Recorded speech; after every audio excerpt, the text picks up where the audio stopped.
Isaiah chapter 5, verse 20. Woe unto them that call evil good and good evil, that put darkness for light and light for darkness, that put bitter for sweet and sweet for bitter. Woe unto them that are wise in their own eyes and prudent in their own sight. I'm sure this is where Solomon learned from his father. There's a way that seems right to a man, but the end of that way is going to lead to his or her destruction because of their rebellion, because they see things in terms of not black and white. They see things in terms of whether they agree or disagree. So just for some clarity there, that's exactly what that's meaning, brothers and sisters. But let me go a little further. Woe unto them that are mighty to drink wine and men of strength to mingle with strong drink, which justify the wicked for reward. This is where I want to be. Which justify the wicked and reward them, and take away the righteousness from them. They celebrate evil and they shun or scorn those of us who are teaching the truth, because it's bitter to them, because they don't receive it, because in their own minds they know better than everybody, but have no idea of the revelation knowledge contained in the book, because Yah will never reveal his truth to a rebellious heart. They can read it, they can think on it, they can even pray. And I'm going to get there in a moment. You guys know already, if you've been following this channel for a hot second, you already know that Proverbs 28:9 says the prayers of those who do not obey Yahuah's Torah, he says what? Their prayers are an abomination unto him. An abomination. Can you imagine? In your intellect, that you're doing all this praying and all this walking and all of this marching and all this falling on your knees and all of this, praying to the east and praying to the west and praying to the north, praying to the south. And y'all just sitting there saying, I don't hear nothing. He said to heaven, y'all hear anything? They're like, no, I don't hear nothing either.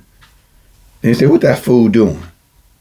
Say nothing, just pissing in the wind and calling it rain. That what they say, y'all down south?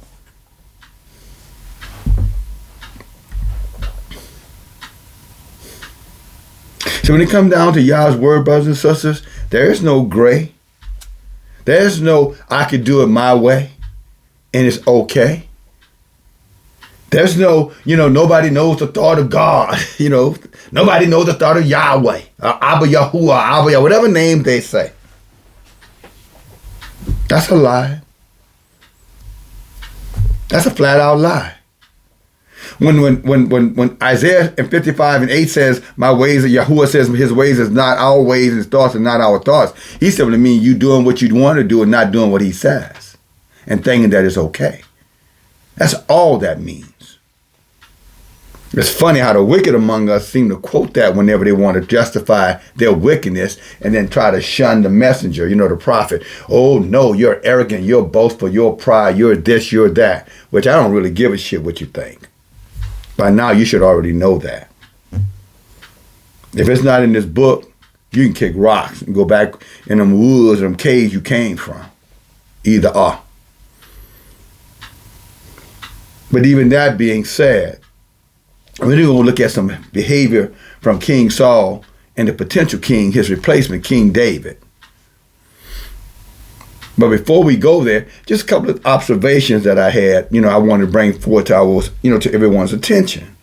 First, it's the fact that I heard Geno Jennings yesterday. And yeah, I watch those heathens. My job is a watchman. I watch exactly what they're doing. So every move they make, so I can make sure that Israel is informed, Israel is educated, and Israel is constantly being taught how to watch the snares and the traps that those devils are setting. whether it be Geno Jennings or whether it be Donald Trump or for that matter, Elon Musk or whoever else is out there. Big or small. Great or impoverished. Nobody. The snares and the traps and the dogs come in many shapes and sizes, brothers and sisters. Oh, and gender. You got a bunch of female dogs out there just as wicked as the male dogs. Let's be crystal clear about that. So keep an eye out for the dogs among us, brothers and sisters. But this is what I heard Geno Jennings say yesterday. He was doing this little teaching. I may put it in the link. I don't care for the devil, and he goes on this big old dissertation of lying, him and his readers. But he said something that was very interesting. I want to bring it up for this part because I've heard this come up before. Those mockers and scorners who come to this channel, thinking that somehow or another you're going to say something to discourage me or say something to shut this prophet down. Again, you're wasting time. Again, I'll use another saying down south. That dog don't hunt. That dog does not hunt. You'll never succeed. You're wasting your time. You will never, ever, ever shut this man down. It won't happen. You notice I said man? Brothers, y'all heard me? That was not a slip of tongue. You'll never shut this man down. You can't take me down because you didn't bring me up. That's Yah's business, not yours, even though you're always a busybody. When Luther said you're a busybody, giving love to everybody, at all. Hugging, kissing anybody, you wicked busybodies. Yah has a warning for those who have that mentality, that they can do whatever they want as long as it's okay for them to do it. And if anyone says anything to them about it, they feel like they have a justifiable right to go straight into witchcraft. That was rebellion. And then they hum their prayers before Yah, or they talk to Yah about what they're frustrated about. You know what I'm saying? In their, how you say, in their, what they call it? Me time. In their personal time, with them and Yah. It's really them and the devil. But with them and Yah. And they say all these wicked things, think all these evil things as though Yah doesn't hear them. Now he hear that wickedness. He just don't hear them prayers. But he let them go on in their folly and their foolishness. Until one day they look up, they done pined away. Or one day they look up and they dead, or something they love has died, something they really, really love has died. Maybe put some harm on their body. Ovary cancer, down in the vagina. Breast cancer, something, alopecia, make their hair start to thin, and then all of a sudden they go in the mirror like, oh shit, it's falling, a big giant bald spot in the middle of their head. Female. Men, even worse. Just make you, so passive, so unaggressive, that you just become nothing but a mule. You know what a mule is? A mule is another name for a donkey. You just become somebody's, labor. You're a feeder. You're a useless feeder feeding useless eaters, pining away. But you're the hero for the day of one. But Yah has no respect for them, and neither do I. So when you come down to the Jennings who might get it right, here or there, that's the old saying, a broken clock is right, twice a day? Well, he got two things right yesterday. So all you Geno Jennings lovers, I had a scorner again, I didn't forget, who came into this channel. Talking about, don't listen to him. I don't want to listen to him. And go to Geno Jennings because he's got a foul potty mouth. You know what I heard Geno Jennings saying yesterday? He went to the book of Hebrews. And he said, and anybody who did not listen, or anybody who could not be corrected, anybody that could not be reproved, who could not take reproof, he said, whether it be Williams' reader, the pastors, the church. Remember, he told, I'm going to get to the second one after I get to this first one.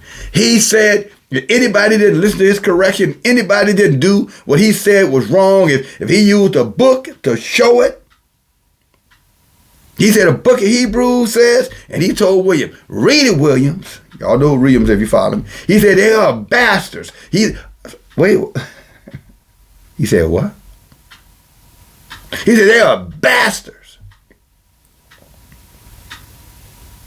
And he went on this whole rant for about 2 minutes. I kid you not.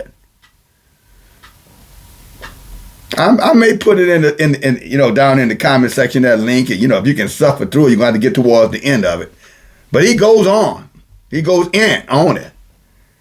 And I said, I wonder what that little she-devil thinking now, who accused me of having a potty mouth.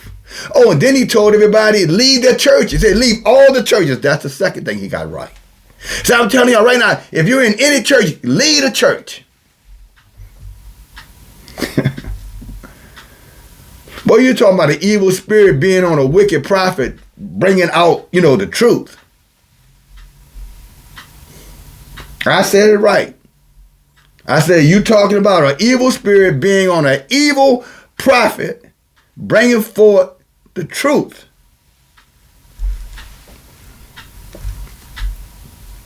He did. You're not the only one that ever did it, but he did it yesterday. Well, I don't know what the date said, 23 hours ago. So again, I am going to put it in the link just so you can see it. But I think you guys know, I had no time to play no games. If I tell you he said it, he said it. There's not one thing I've said here since I've been behind this camera. And I lied. Now, how many of them behind these cameras that you could say that? But as Amos said to us, when Yah speaks, who can but prophesy? Even the devils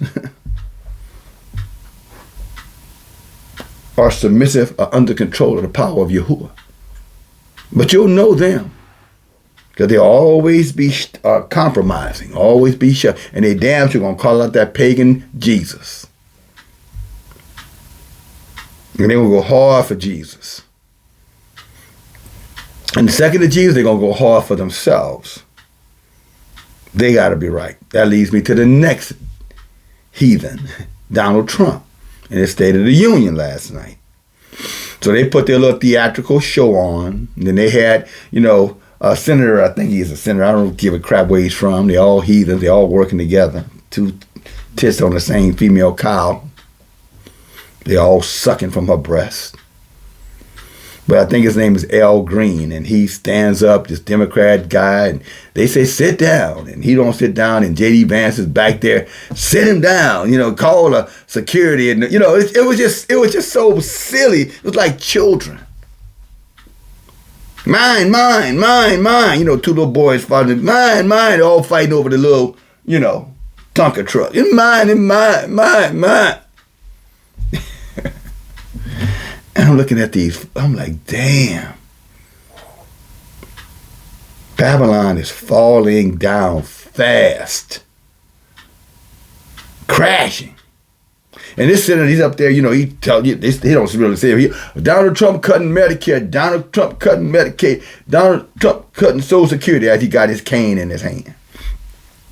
Well, you know what? This is all I'll say about it. If you were over there waiting on the government to subsidize your living, then I guess you're going to get what you got. You should have put your trust in Yahuwah, brothers and sisters. This book tells us trust in Yahuwah with all your heart and lean not to your own understanding. In all your ways acknowledge Yahuwah and let him direct your path. But see, when you're thinking that you're the king, you're the queen, you're the straw that stirs the drink. If everything don't go your way, they're going to be held to pay. Then you can't hear Yah. So you come up with plans that don't work. Ice that's not cold. Water that's not wet. Thinking you're going to escape fire that don't burn. But you're not. And so there you have Trump, standing behind his podium like Caesar. And he acknowledges Doge, D-O-G-E. Department of Government Efficiencies. And of course, he had to say, all hail to Caesar Augustus. Of course, he was talking about Elon Musk.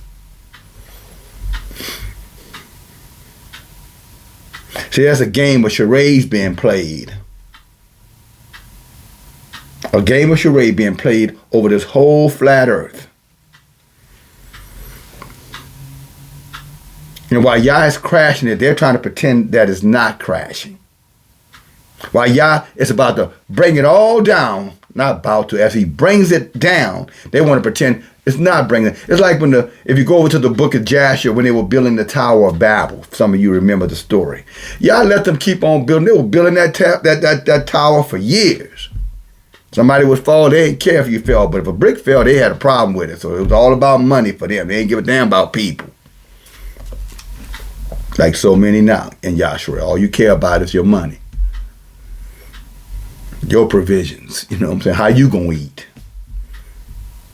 You don't care about the things of Yah. And that's why Yah don't care about your things. Exactly why he said in Tobit chapter 4 and verse right around 16, he said, 15, he said, and you're their necessity, Yah gonna let you die. You can read it for yourself. Tobit chapter 4. Start reading at verse 11. Read on down to verse 16. But you can stop. Well, I'm sorry. Take that back. Rewind. Go back to Tobit chapter. Start at verse 6 and start right at verse 10 is where you're going to find it. Tobit 4 and 10. The book of Tobit. So there you got Donald Trump bowing again to the real president of the world, Elon Musk. I call him Caesar Augustus. You had other Caesars. Then you had the Caesar. You had other pharaohs, but then you had the Pharaoh of all pharaohs. The heathen's king of kings. You know, some call Jesus that same thing. And there's, you know, that mummy, or how you say, not mummified. That's the right word for Musk. You know, if you notice, his eyes move, but his face don't move. You know, his face don't move. Like he's a plastered thing. In his eyes. Of course, he knows how to do that and that kind of stuff. You know that. Really weird. Almost science fiction. And it would be if it wasn't for real. And so it's all falling down, and Yah let them build it up. He's letting them build it up while they lying to everybody. They working. Everybody's still working, but it's all falling down. Every time they put up 2 bricks, 5 bricks fall. So they're going to tell you the stock market is this, and tariffs going to fix this, and taking over Panama is going to make America better, and taking over Greenland, and we're going to put a tariff on China, and, you know, and then Canada, and, you know, and Mexico, and it's all for the data, and I'm not going to do it tomorrow, but I'm going to do it today, but then I'm not going to do it the day after tomorrow, and they're, you know, the little lap dogs, yeah, or those of you who are scared, I'm going to lose my Social Security, oh, I'm scared, I'm going to lose my Medicaid, or I'm going to get my medication, I don't know. It's a good question you should be asking. But this I do know without question. If you were trusting in Yahuwah, you wouldn't have to ask those questions. Because this book clearly says healing comes from Yahuwah. This book tells you the medicine we need comes from the earth. As a matter of fact, this book we read says that this is what Yahuwah prescribed for babies when they're under attack. It's a little goat milk and this. It's all they needed, and they were beautiful. Bodies bronze and shiny, bright-eyed, healthy and strong. Sons and daughters of Zion.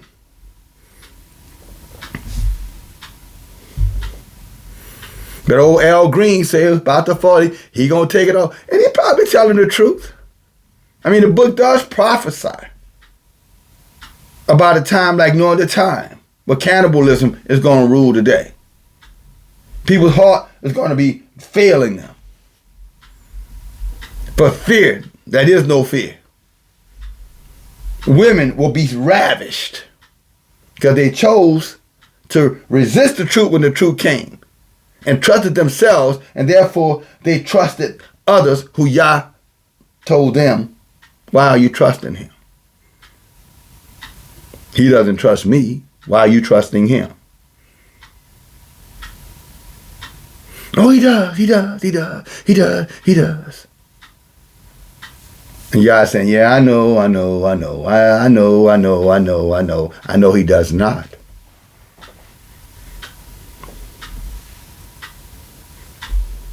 But he can put on a good theatrical show, though. He can put a show on for you at home.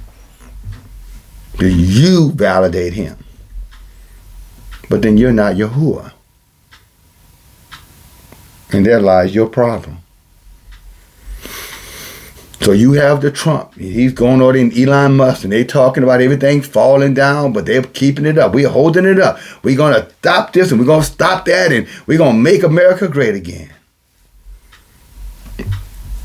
And then there's all those melanated, non-melanated dogs, few melanated ones, but all those non-melanated dogs, they all sitting around there, just lapping it up, just like Gideon talking about. Y'all say, send them on back. They drinking water like a dog.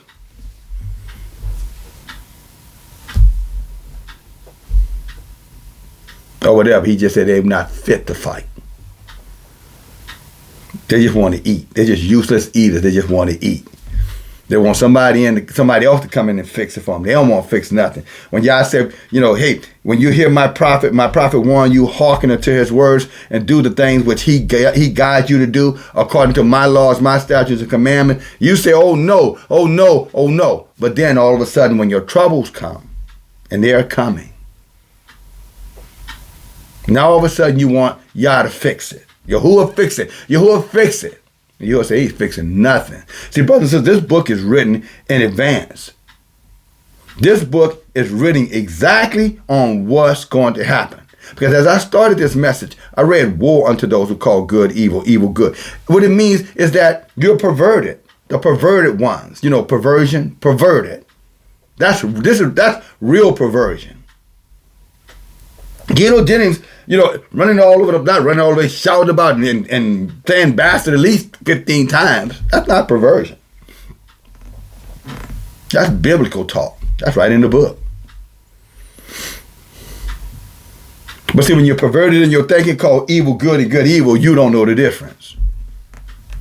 But you went to the supermarket yesterday with your homosexual cousin or your homosexual brother, or lunch with your homosexual boss. But you didn't call that perversion. You call that, that's business. That's just, that's life. Well, then if that's like, then good. When there's poverty come, adverse poverty, and there's the season of debt come, and there's starvation come, and there's famine of word come, then go to your damn boss who you recognized over Yahuwah. How about that? Tell him to come fix it. Pray to him. Pray to her.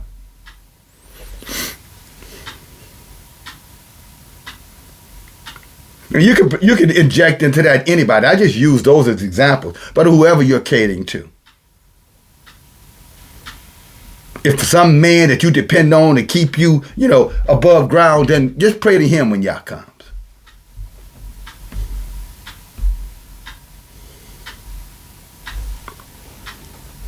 You'll find out what's going to happen. You don't need me to tell you. The book already said what's going to happen. The book said the wicked flee with no one pursue it. Well, he ain't wicked. Well, if he don't keep it his Torah, his ass is wicked. But she ain't wicked. If she don't obey this Torah, her ass is wicked.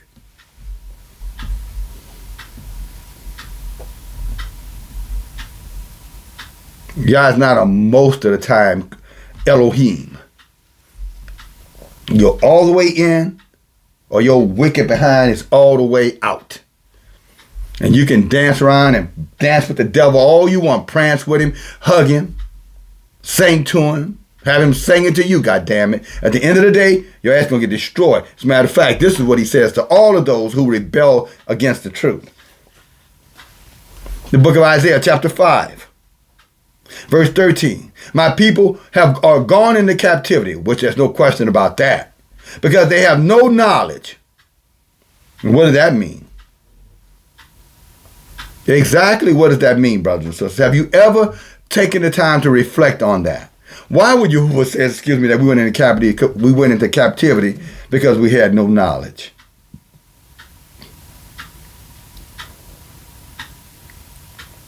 I'll read it to you again. Just give you a moment to think about it. Therefore, my people are gone into captivity because they have no knowledge. Now that's Isaiah 5:13. What does that mean?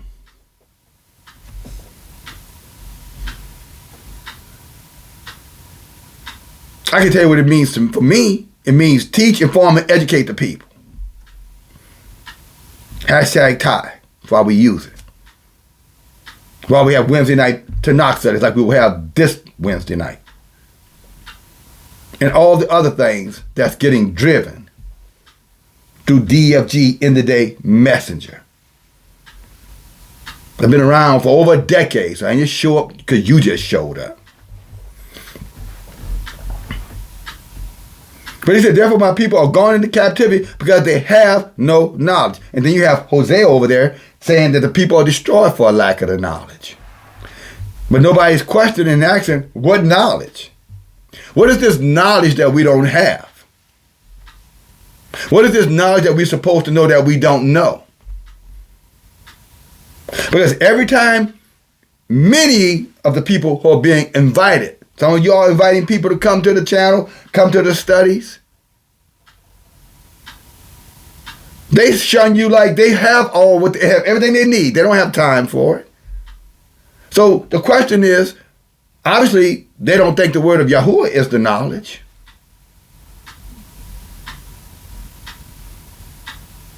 So my question would be, what knowledge is Isaiah referencing it? What knowledge was Hosea referencing?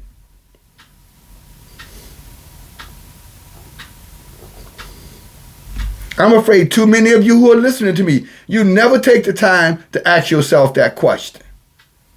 Because see, if you took the time to ask that question, you would recognize that you have a problem, a big problem.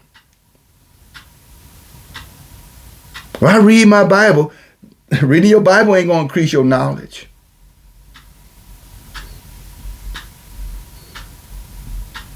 I'm going to say that to you again. Reading your Bible is not going to increase your knowledge.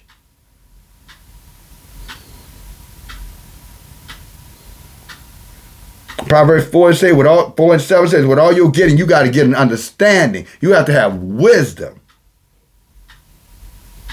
Where does wisdom come from? From Yahuwah. How do you get Yahuwah's wisdom? Through what? Obedience. Through submissiveness. Through correction, through chastisement. Through reproof.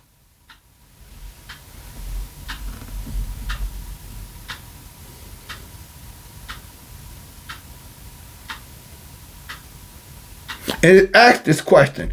How? He said, therefore my people are gone into captivity because they have no knowledge. And the book is saying it, and I'm asking, the book is saying it, and no one is listening to it.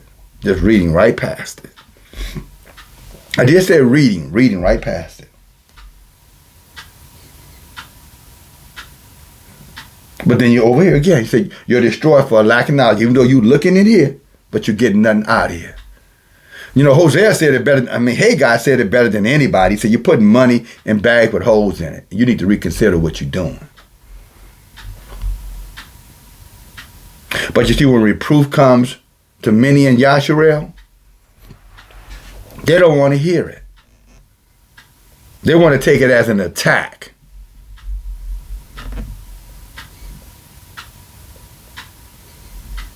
And Yah say, let them flee. Let them go. He said, that's some more house cleaning. You know, I used to keep in here. I think I still have it in here somewhere. Hallelujah. You know, this little brum here. I said, yeah, you know, so Yahuwah said, you know, you're going to do some, you know, you're going to take this book here. Hallelujah. You're going to take our Torah. You're going to do some house cleaning. So you got some people that's been in this book. Y'all say, got to do this with them, elder. Say, LDFG, I say, I'm counting on you to do some house cleaning. Okay? Reprove, rebuke. Get them out of there. Get the cracks too now. Get the long-haired ones and the nappy-headed ones. Get the light-skinned ones and the dark-skinned ones. See, get them out. Get the heathen stranger. Get them out of there too. Now I need all this stuff out of here. Clean it up.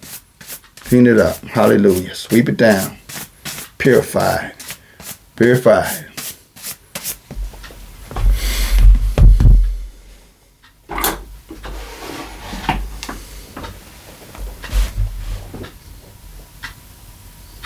Yeah, I said, well, yeah, okay, then what? What's going to happen to him? He said, well, this is going to happen to him. He says, verse 13, verse 13, continue on. He said, I start from the verse 13. Therefore, my people are gone into captivity because they have no knowledge. Their honorable men are famished. Lack of the word. There won't be a famine.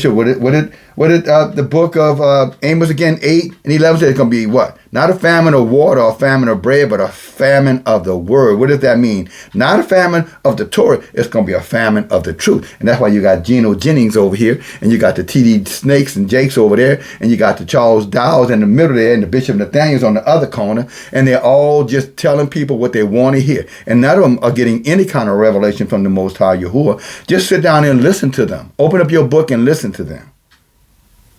I'm not talking about the one little verse they show you here or the PowerPoint that they're reading while they're walking up and down. I'm talking about listen for context. Ask yourself the question. If you were sitting there with the thousands of people or the hundreds of people who were in there with them, would you be growing? Ask yourself that question. Would your knowledge increase? Because according to the book, you're being destroyed for lack thereof. So ask yourself that question, brothers. And I just named those 4. Wherever you are, ask yourself the question. Are you being entertained? Are you being, what's the word?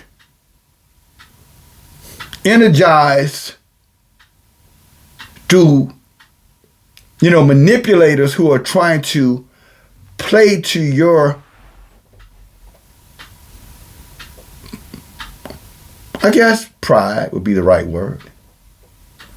You tell you women how great you are, how wonderful you are. Your farts smell like ice cream. Your pee smell like, cream milk, like pet milk.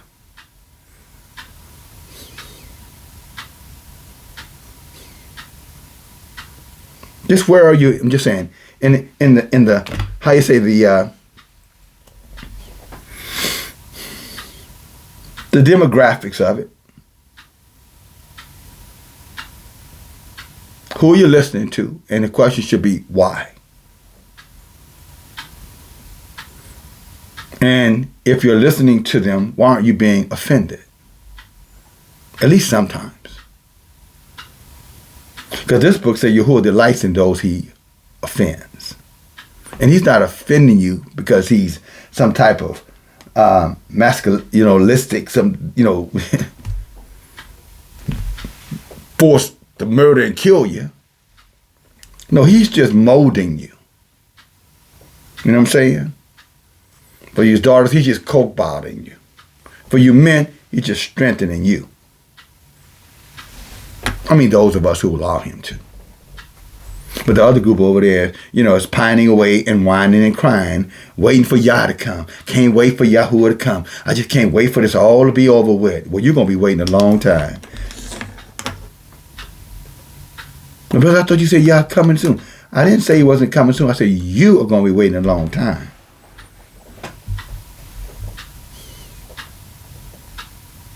Why do I say that? I don't know, because verse 14 says this. What? It says, because hell has enlarged itself for you. And you open her mouth without measure. And it's in all that pride and all the multitude and their arrogance and your pomp, nobody can tell you nothing. See, hell gonna rejoice as you descend right down into it.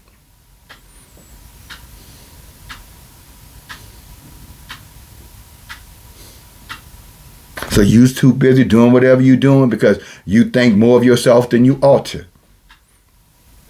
mean, after all, that's how they attack the elder. Oh, he thinks more of himself than he should. But if I ask him, exactly why do you say that about me? Because I'm not a coward. I'm not like the man you sleep with or the man you wish you could be sleeping with, because most of you don't have one. And you're not going to get one. Now I'm going to lead you to the wolves. You're going to get ravished.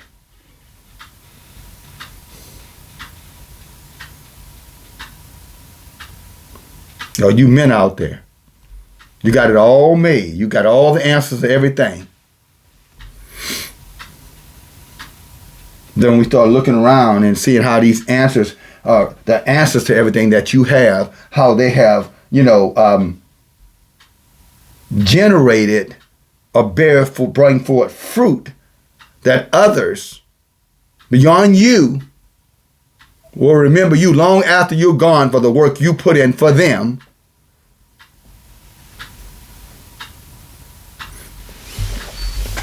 Seemed like somebody either robbed it when you wasn't watching while you were whoremongering,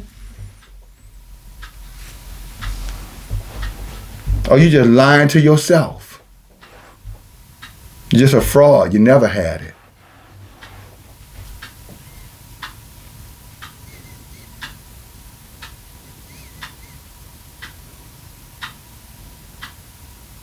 You think that your talking, your bragging, your boasting is your success.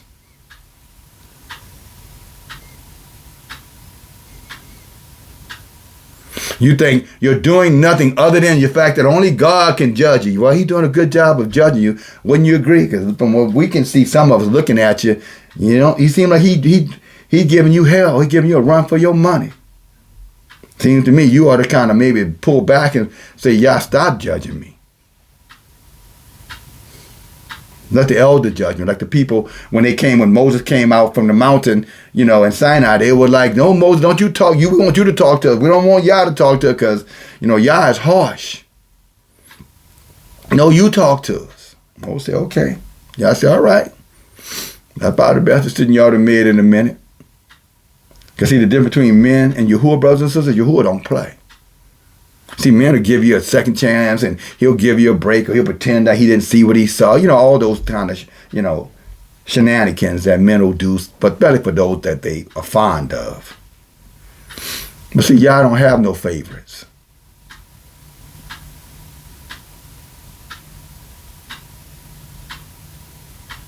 Everybody gets held accountable from how you say, the greatest to the least. Moses is a classic example of that.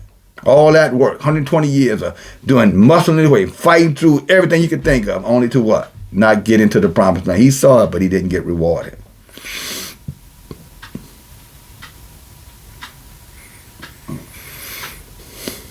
And there are others. I don't need to go through all of that.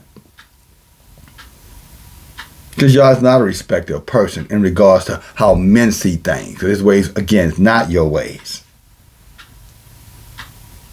When he says, I am Yahuwah, vengeance is mine, Deuteronomy 32 and 35, he also said, I bring forth life and I bring forth death. He said, I make alive and I kill. So that's the part of Yahuwah that many of you don't want to deal with. So you want this soft, cushy Elohim who just, caters to your every wish. You're looking for a goddamn devil. You're looking for the genie in the bottle.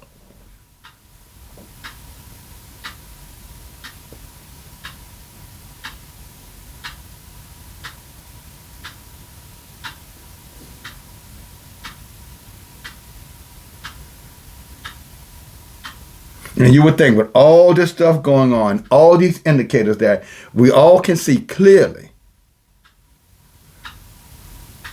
that the one, with all this stuff, hell enlarging itself included, saying the people are going into captivity because they don't want to hear nothing, except it's somebody who's catering to their lust, catering to their desires, catering to their needs. When you're catering to their desire, their lust, their needs, then far as they're concerned, you saved. Like, damn. Now the wicked come wickedness, I guess. Sounds just like Ahab. Jezebel. Oh, Jezebel. The Lord don't want to give me his land, and I'm mad about it. I'm the king. Why he don't respect me? He don't see me?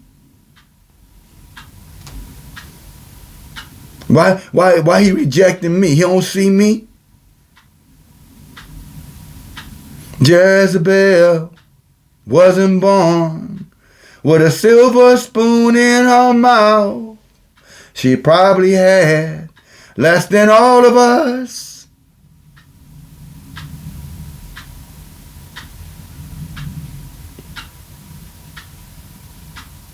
But I ain't talking about Sade. I'm talking about what's going to happen to many of you in your day, in Yah's day, better said. That day of terror that Joel talks about in chapter 2, verse 30 and 31. That great and terrible day of Yahuwah. We know it as the judgment of the earth, the judgment of mankind. Oh, yeah, and the judgment of Yasharel. So pretty and so handsome, so fine and so good looking. You ain't getting out of here with that mess. And I'm too old to do any better. You ain't getting out of here with that mess, you stupid dummy. Oh, look at me mean. No, you just got reproofed.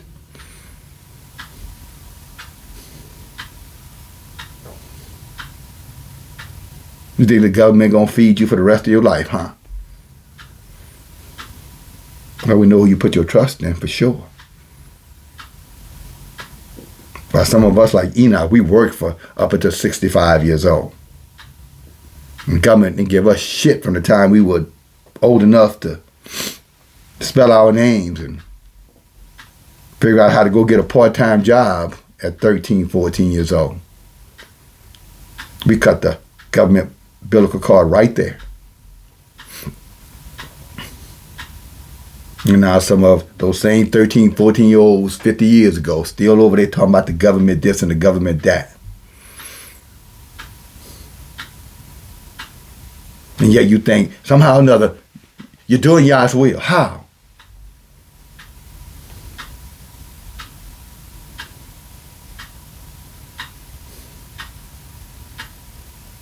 This book has a standard for which we all are held accountable to, brothers and sisters. And if there's no demons out there, or so-called righteous demons out there that will say it, then I'll say it. I've been saying it, and I'll continue to say it. And yeah, I'm going to do exactly what that angel from Yahuwah told Gideon. Get up and stand up like a man. And if you can't handle that, then that is your problem. This is the one time all of your scorn and all of your insults and all of your marginalization and all of your bitterness and all of your hatred, woman, is not going to work. You're done. It's not going to work. You're done. You're finished. Yah's raising up some men, some mighty men of valor. And we see your little wicked asses. And we're going to shun you. I'm going to put you away. Just like Abraham told, Ishmael, his son, say, get rid of that rusty nail. Get you a new nail. You can do better than that. She want to be sassy. She want to be arrogant. She want to do what she want to do. She gets mad. She cut off everybody. She get mad. She shuns everybody. Say, get rid of that nail. Get rid of her hostility. She say she's good for nothing but the DOGS thing. She give her, throw her to the dogs. And brothers and sisters, I say the same thing. If you're a daughter of Zion, and you don't want to get thrown to the dogs, then you hear what I'm saying. Brothers of Zion, if you don't want to be caught up in a situation like Ahab, running over there to some woman thinking that woman has got the answer to your problem, then get up and show yourself a man and put her in check. And if she don't want to deal with you correcting her, then put her ass out. O-U-T, run, leave. Bring all your resources in and keep them. And use them for someone else that's better than them. Yahweh sent her. Doesn't matter when. And if it doesn't happen in this lifetime, in the next lifetime, Yahuwah says that all these things that we dream of, we wish of, he said we can't even imagine. Think about it. Say, Yah said, I'm going to fill your cup with those things. Like David said, your cup is going to run over, brethren.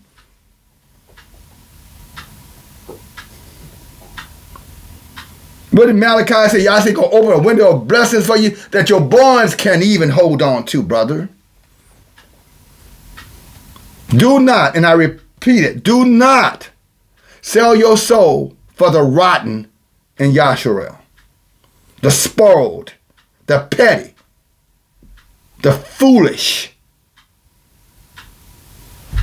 She ain't worth it. I'm telling you, she is not worth it. There are more than one out there. And if you see yourself the way Yah see you, you know you could do better. This book identifies there's a virtuous woman out there who makes you her priority.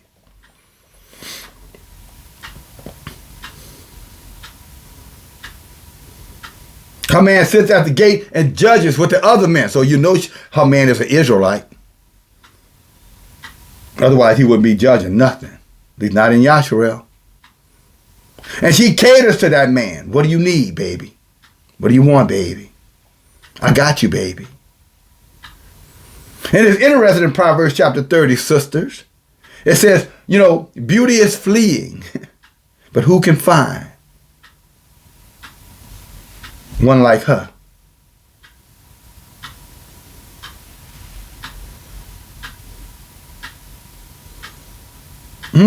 Let's look over there. Come on. I'm going to follow. Who you lead, I will follow. So somebody needs to hear this, because this is not what I intended when I started, but this is where we're going. Hallelujah. The book of Proverbs, chapter 31. The words of King Lemuel, the prophecy that his mother taught him. What, my son, and what, my son of my womb, and what, the son of my vows? Verse 3 says, give not your strength unto a woman, neither nor turn your way to that which destroys kings. Now, what does that mean? A lack of knowledge, ignorance. Brothers, you should be studying. You should be in the Word. You should be standing right here with me. All of you, not some of you. I don't care if you are doing your own thing. Your own thing has nothing to do with this thing. What you're doing should be complementing this, because this is the most important thing. Where we're going to spend eternity and how we're going to protect ourselves against these raven wolves who are going to be coming any day now. And they're going to be looking for Yasharel's blood.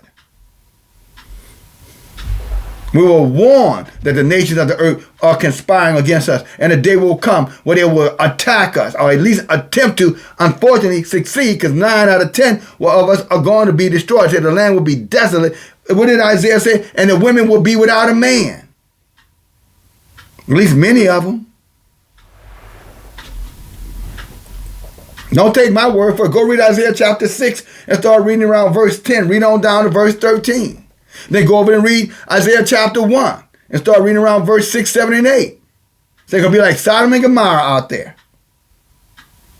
And then go over there and read Isaiah chapter 3. Start reading at verse 16, really verse 10. So you're going to be scared of your children. Women going to be ruling things, which is an error. And then later on, those same women are going to be stripped of everything.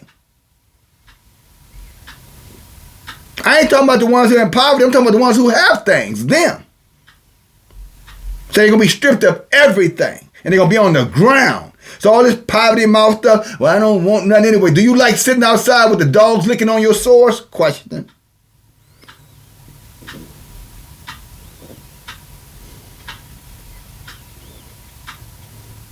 Because if you don't get your act together, that's exactly what's coming your way. Oh, look at him. He being me. No, I'm telling you the book. Go read Isaiah chapter 3 yourself then. If you think somehow or another it's me. My voice is a warning voice. The only skin I got in this game is to warn you. Once I've done that, I'm clear. If you're going to miss me, I'm not going to be thrown in that enlarged hell. As long as I tell you. And by Yahuwah's strength, I'm going to tell you. But this is what's coming. And for all this pride, you don't want no man, and no man can tell you nothing, or you ain't going to do this, you ain't going to do that, you ain't going to share this, you're not going to share that. Well, I guarantee when you standing knocking on that door, asking him to take you in, according to Yah, you're going to lose that voice.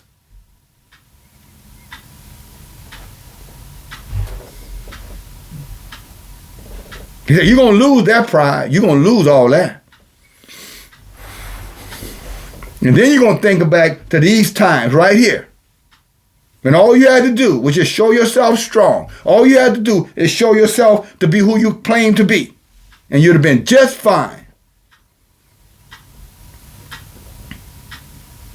But see, when you trust in men and not Yah, it ends up, Yah destroying your behind. In that fire. And it's coming.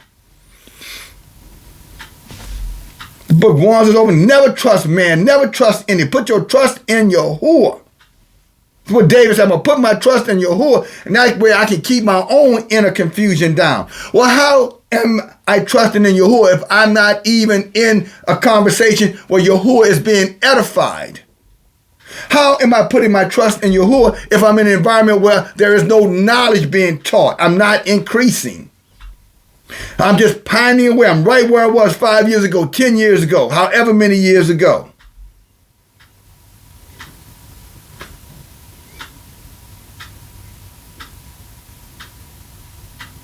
David said, with knowledge abound, there's supposed to be fruit that's reflected. There should be blessings. David said, when you meditate on this book, our Torah, day and night, he said, you're supposed to be strong. Strong in your resolve like a tree. That means any reproof come, you're supposed to be able to say, I accept that reproof, I'm going to fix it, but I ain't going nowhere. It ain't happening. David said that, your leash should never wither. In other words, you're not supposed to run off because you're not a coward. Only cowards run when trouble comes. Cowards quit when things get tough.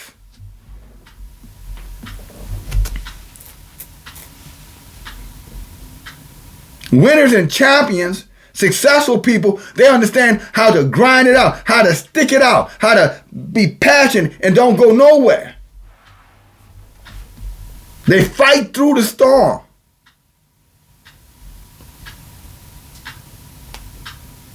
They don't just throw their hands up in the air and give up. I quit. I surrender all to Jesus. I surrender all. Oh, holy, holy, holy.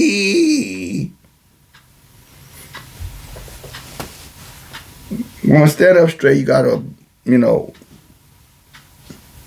stain in your drawer. We don't want to see it.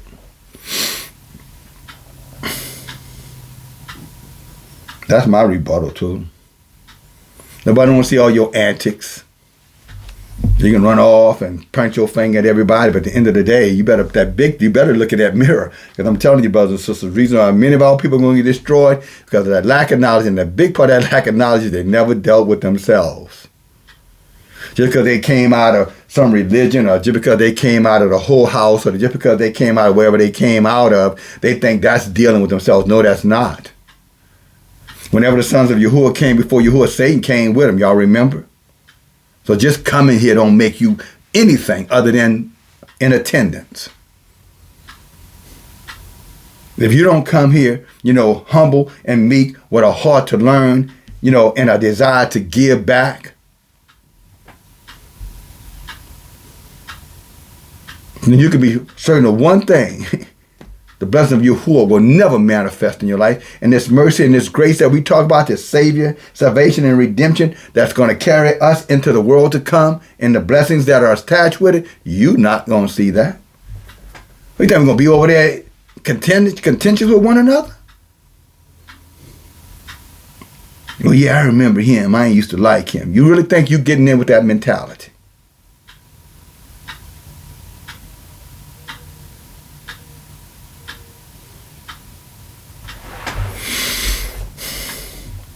Again, Jose said, you need to consider your ways. You're putting money in a bag with holes in it. Consider your ways. Not Hosea, Haggai. Keep saying Hosea, but Haggai. Haggai 1, chapter 1, it's only one. Chapter 1, verse 5, 6, 7 tells you that. Consider your ways. You're putting all your resources in an area that's not going to benefit you. You're wasting time. You're pining away. That's what he means. When you see this, dear brothers and sisters, that's why Yahuwah says, come and learn and be educated and be informed. Teach, inform, and educate. Because then you'll read something like, what is that, putting money in bags with holes in it? What does that mean? Wasteful spending? See, that's the natural conclusion that most people would come to. We're talking about wasting money? No. Saying not giving money? No. He's talking about pining away. Your life is counterproductive. He said your life is about yourself when your life should be about Yahuwah, who in return would take and make sure you have all the things that you need yourself. He's saying you're supposed to invest in Yahuwah. And in return, Yahuwah, in your day of necessity and beyond, will make sure your needs are met. Otherwise, you're pining away. You're just going through the motions, confusing activity for results. Well, I fast and I pray. But what Isaiah 58 say? This ain't the fast and the praying that I want. That's the fast and praying that you want. Isn't that not what he said? He said that your fast is not my fast. So that's your fast. You don't have to eat for 30 days if you don't want to. Y'all say, I don't care about nothing like that. That don't mean nothing to me. That's what he said. Y'all say, that don't mean nothing to me.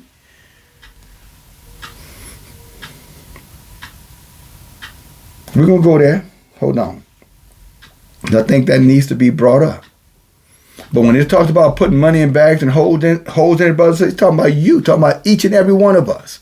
If we're investing in everything but Yahuwah, then we're wasting time, is what he's saying. And investing in Yahuwah is not just some reading. It's about, like David said again, tree planted by the rivers of water, leaf never wither, and everything that you're doing should be bearing fruit. Where's the fruit? Where's the fruit of your life?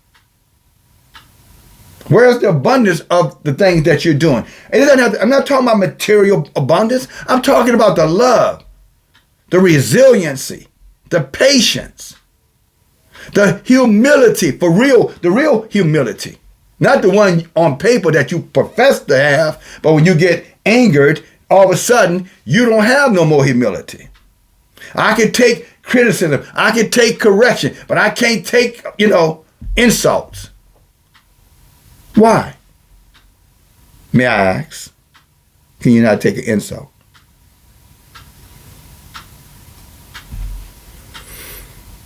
Abraham was called brutish. He took insults. Samuel was rejected by the people, told he wanted a king. He accepted that insult. Moses was called selfish. He accepted it, but he did go tell on their asses. Name, Korah, Abiram. Joseph took an insult. Brothers tried to kill him. I have him killed, sold him off in slavery, but he seemed to got over it, got through it. Never stopped loving them. And not from afar either. When they came, he was right there for them, searching for them. When he found them, he tested them. He reproved them. See where their hearts were. They took the rebuke. Our forefathers, Yasharel, all of them, the sons, all of them took rebuke. From Simeon down to Benjamin took rebuke. Reuben down to Benjamin could be rebuked and reproved, but you can't. Because trust me, Joseph got all over him. It's in the book of Joshua. He gave them a hard time. Because he wanted to see what was on their mind. Really, he wanted to see what was in their hearts. And he concluded, they were repentant. They recognized that the correction was justified. They recognized that in their time of pride, they made a bad decision. They ran when they did something they should not have done. And they took action to fix it. They didn't sit on their asses and just pine away. Because when they went, their father sent them to go get grain. They said to themselves, well, maybe we can find Joseph. Dude like, what? Yeah, let's go look for Joseph, man. I know he's in Egypt somewhere. He's smart. He's good looking. I'm sure, somebody probably using him. He hard work, you remember. He always cleaned up around here when nobody else would. Kept his eye on everything. He was good at counting. He's very organized. Surely someone found something for him to do there. And if nothing else, he'd be in the whole house because he was good looking. This is not conflation of the story. This is a story I'm telling you, brother. This is real history from our books, brothers and sisters. So they went looking for him. 12 different gates. They said, let's go to 12. Daddy told me to go to 12 gates anyway, but he said, let's go to all 12 gates. That way, you know what I'm saying, if we can all meet up in the middle, see if we can find it. Joseph heard all those stories and all the things. He fell down and fell upon them. They fell upon him, rejoicing. In the whole life of Joseph, we were blessed because Joseph was able to take rebuke from his brothers and his brother was able to take rebuke from him. How about that? And Yah was watching the whole thing play out and blessing all the way along, just constantly blessing them. Until a king came that didn't know Joseph. Joseph was dead, and of course Israel got right back in like it always does. Yah get you out the mess and you turn right back around and go right back in it. Yah send you help and then you reject the help when the help doesn't fit, exactly the way you want. You want to take the help and make the help the way you want to make the help. Yah say, here's the help, and you tell Yah, well, this is not good enough. I need the help to be like this. I'm sure Yah look down at you or look at someone else and say, well, I'll be damned. Okay then, fine. I'll take it and give it to somebody better than you then. How about that? Leave you back to the heathens, where you want to be anyway. And it goes, look what it says. Back to Proverbs chapter 31. Then we're going over to Isaiah. Or back, should I say, to Isaiah. Verse 7. Let him drink and forget his poverty and remember his misery no more. Open your mouth for the dumb in the cause of such as are appointed to destruction. You get that, brothers and sisters? Now, this is the chapter that talks about the virtuous woman. How many times you guys on Mother's Day were in churches and they were talking about the virtuous woman on Mother's Day, virtuous woman. And they got in there and they talking about she's this and she's that and she's this and she's that. But they skipped all this part, same chapter. They skipped telling the man don't give his strength to no woman, telling the man that they're not to pervert judgment. Look at verse. He said, stop being drunk. He said, if you drink too much, I think I may have skipped this, so praise Yah. Verse 5 says, let them drink and forget the law. What law? Yahuah's law. Yahuah's Torah. So we're not supposed to forget the Torah. But how you going to not forget something you haven't even learned? Back to what Isaiah said. There's no knowledge in the land. Therefore, we in a constant perpetual captivity. Not because we cursed. It's because we shun the blessings.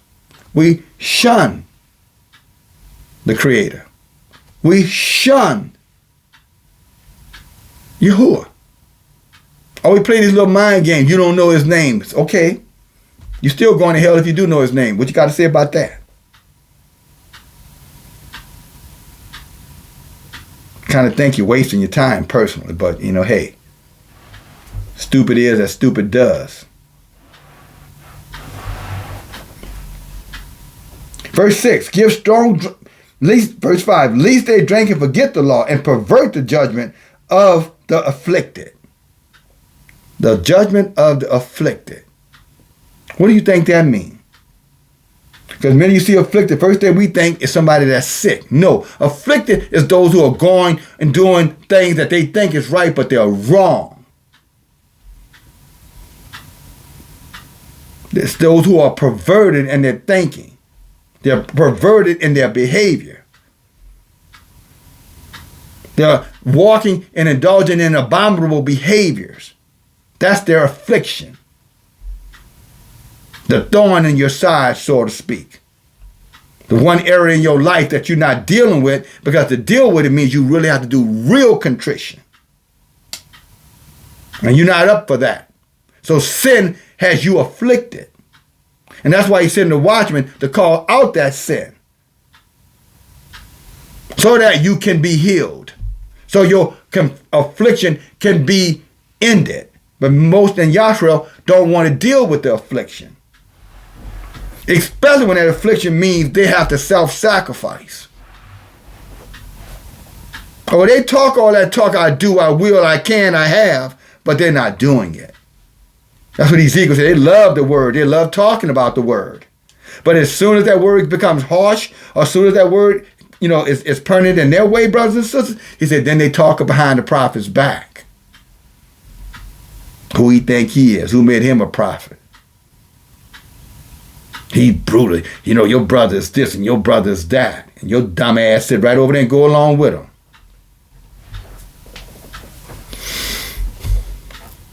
Talking about those who listen to dumbasses. How can you be listening to a dumbass and not being made an ass of? Like a jackass. Okay, when you're cussing.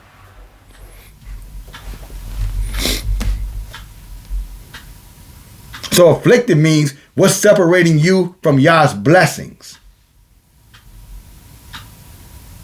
And that's why he's saying those who are in authority, those who have rulership, they should not be drunkards. Every time you turn around, they shouldn't have a beer in their hand or a bottle of wine in their hand or a damn shot of whiskey or a marijuana joint stuck in their damn mouths. And some of those things I mentioned, Yah doesn't speak against it. But those things are supposed to be done in moderation. Those things should be done so seldom that if you told somebody, I rarely do it, they will watch your life and say, yeah, he damn sure rarely do it. Or she rarely does it. She ain't having no wine every evening before she go to bed. He ain't having no beer every day. He ain't living for the weekend, drinking it up, and on come Monday when he hung over, he love Yah again. But Friday, Saturday, Sunday, he love the damn club. He love them whores. He love them niggas he hang out with on the street. And I'm not calling you nigga because of your melanated skin. I'm talking about these niggas because you're foolish and you're wasting time pining away. All hell is breaking loose, and you over there talking about who's going to win the Super Bowl. Or who's the best player in the NBA, or what's your score on your Madden game, or whatever you playing, on your Xbox, or whatever else you're doing.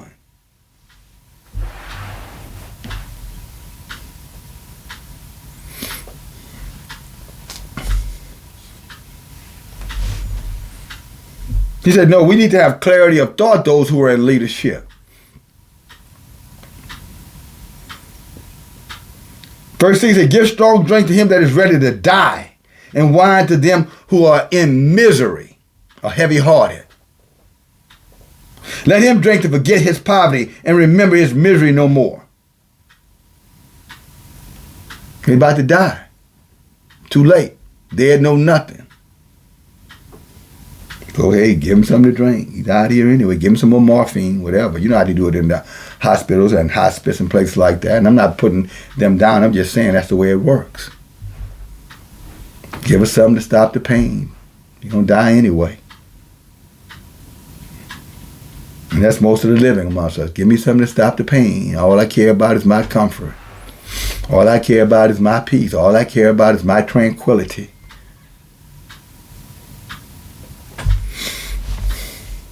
And Yah said, no, you're supposed to be out here doing the work, bearing fruit to the day you drop off the face of this earth.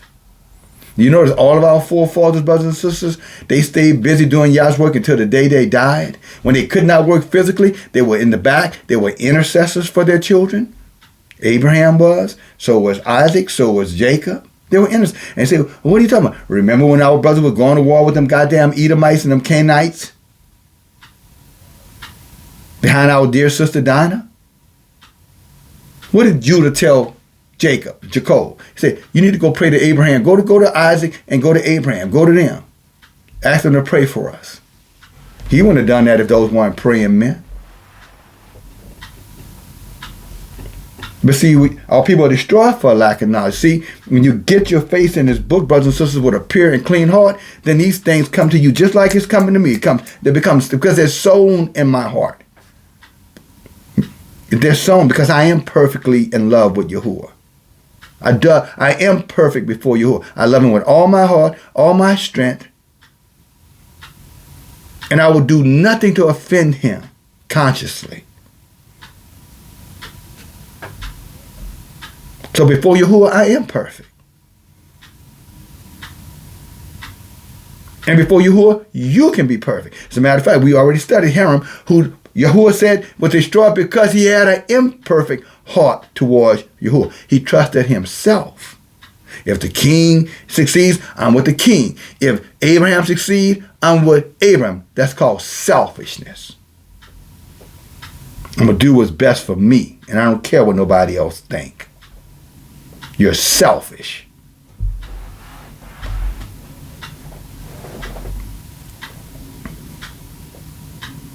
And Yah said hell has enlarged itself for people just like you. Except you repent and turn back, you are doomed and you are damned. And you can twist these scriptures all you want, brothers and sisters. You just twisting them to your own destruction. War unto you call good evil and evil good. Light dark. You know what I'm saying? He said, you're done. Your hope is hell has enlarged itself just for you. You don't want instruction. You don't want correction. You don't want accountability. And you can't take offense for offense sake. Why? When it said take offense for offense sake, it said that some offense is necessary. It's like growing pains. Do you want to grow up in Yahuwah, or you just want to be a stunted dwarf, which is unclean before Yahuwah, by the way?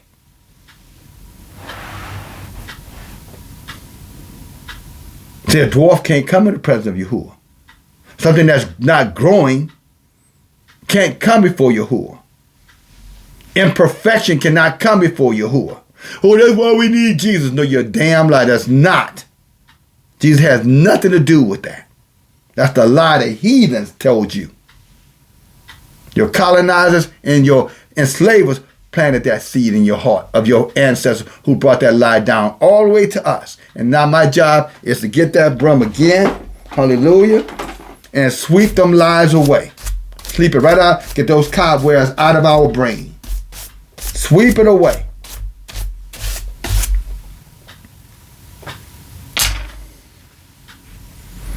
But you know how it is. Whenever you sweep, you're always going to have the more wicked demon come in with more dirt, more folly, more foolishness, and more scorning, more mocking, because they can't have your brain free, brothers and sisters.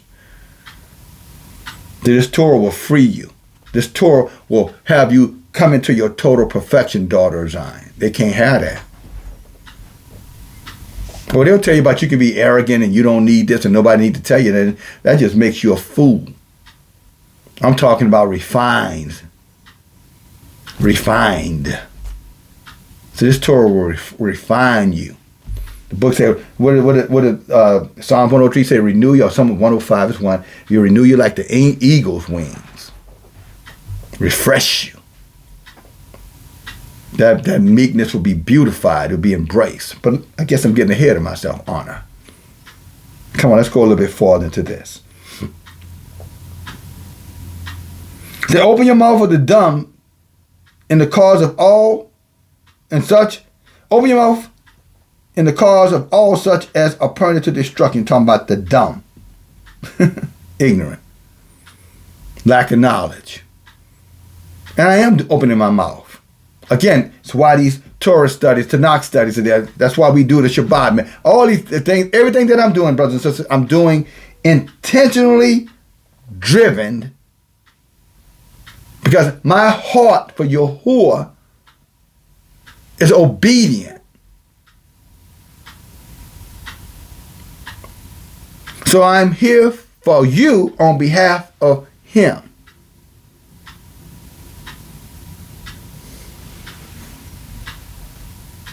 I'm only the enemy to the wicked. If you love Yahuwah, I'm not your enemy.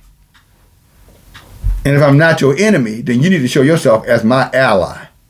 What I mean is that you need to be in the ring, on the battlefield, wherever I am. You need to be right there, as I said many times before, holding up my hand so we all can be strengthened. 1,000 to fight, 10,000 to fight. Not sitting over there pining away, talking about me because you can't handle my confidence as a man. The very thing which I am created to do. To provide, to protect. You can't provide and protect and be cowardly, passive, weakly, whining, complaining, doom, despair. Every third word out your mouth. You can't say the strength of Yahuwah teaching my hand to war and my fingers to fight, and you always complaining and you never show up when the fighting is when the bullets start flying. You running in the woods some damn where, and then when the fire starts, you walk back out there with your gun in your hand, looking like you done something. All any true leader do, grab that gun, smell it. Hey, this thing hasn't been fired, and then take that gun and whip your ass to death with it. Oh boy, you mean? No, I'm not. That's justice. Now what Yah said when he said, I'm opening up hell for you, making hell larger, I mean, come on, what's the difference here? I think, what I'm saying, you splitting hairs here. That's, I could be strong, but Yahuwah, who is stronger than me,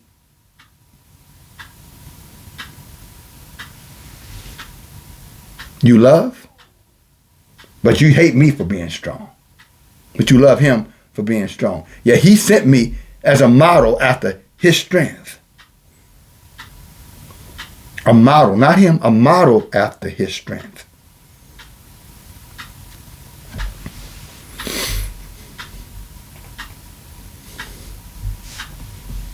So we need some real lions, Ronnie, who roar for real. We don't need no more kittens. We don't need no more pussycats. All you pussycat brothers, go over there to Dowdham and Jennings and all of them. They talk and they'll let you in, and I guarantee you, just go get baptized in Jesus' name and you'll be fine. Oh, you baptized already? Well, just go over there and sit in the audience, and look like you learning something. Just pine away over there and you good. But if you're going to be over here with me, we're going to push you around a little bit. Every now and then we're going to push on you. See what you're going to do. You know what I'm saying? We're going to put a weapon in your hand, see if you're going to use it. You know what I'm saying? Just using this weapon simply mean what you taking down and what you observing and writing down, are you going to put it in play? Are you going to use it for the weapons that they're intended to be? Or are you just going to sit over there and judge me? Just like the women. Because a lot of you tender and delicate men, you're going straight to hell. Not because I said, you better go read Deuteronomy 28 and 54. Tender, delicate man who hates his brother and talking about you.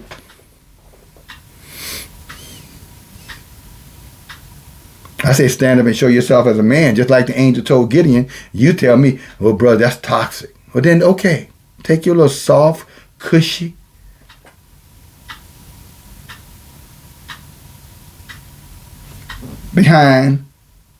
back behind the line, where it's safe. Go back there with the women. Maybe they'll find something for you to do. Then that's what they have. Jezebel, he took, yeah. So let me go handle this for this weak ass man. But then again, when they start ruling the roost, don't you call them roosters. Because some of these women don't have no choice but to take charge, because some of the brothers that they're around, them jokers, they just say they don't have it in them. They've been lost that moxie. Moxie means that the testosterone that kicks in when man wants to be a man. Man wants to touch and grab and hold and subdue. Subdue.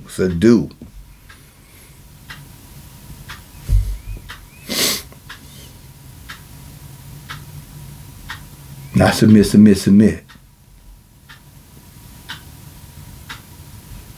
Because said, man whose quiver is full of arrows is a blessed man. And trust me, If you got all them arrows in that quiver, you better be out there on this field because it's going to take a lot of deer and whatever else out there to keep them little arrows fed until those arrows become big arrows and they can go out and help him hunt and get more deer. Hallelujah. 2 is better than 1. Isn't that what the book says? Excuse me, brothers and sisters. In this jacket. I don't know what I'm going to do with this. But anyway. All right. Hallelujah. I don't want to look sluggish. It is early. Y'all saw the sun has come up on the altar. But anyway, who cares right at the end of the day? Let's get this work done.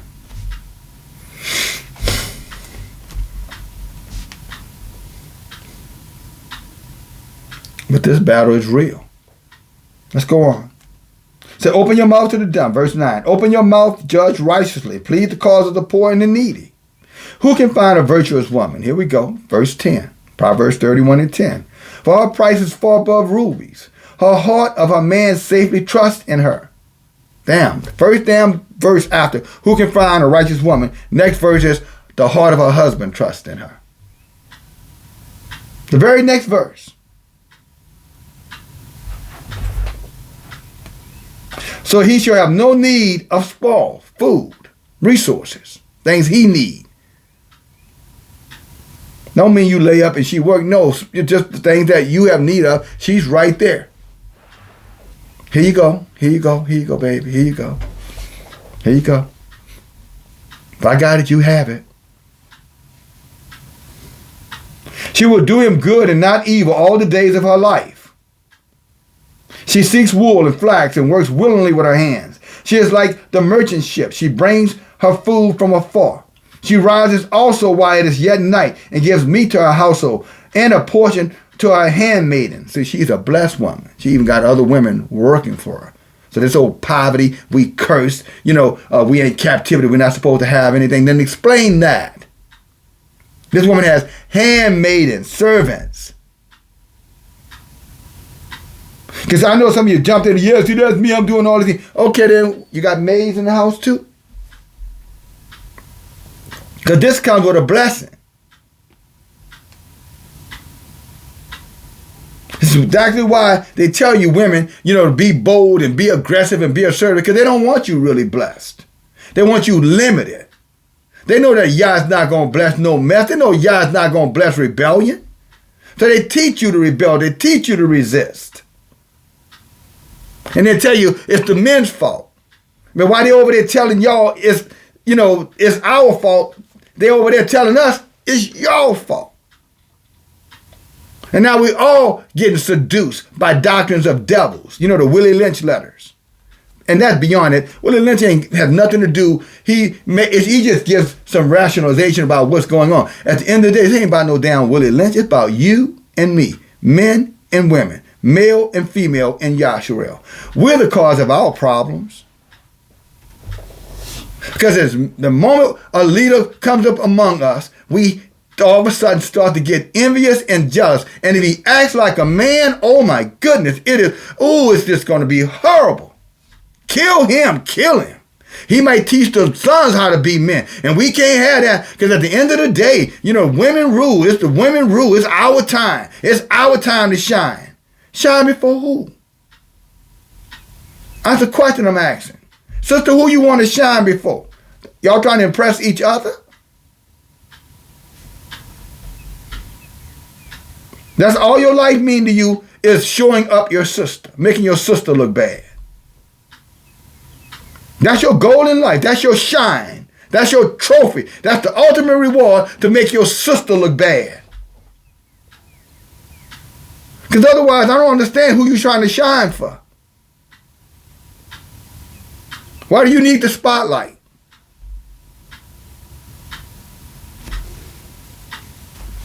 Are you a killer? Just asking. Because if you're in charge, you need to be a killer. Because got some killing going to have to get done real soon. You ready? Do you know how to use a knife? Do you know how to put a chokehold strong enough? See that beef right there? Can you lock a man down and send him on to the next world?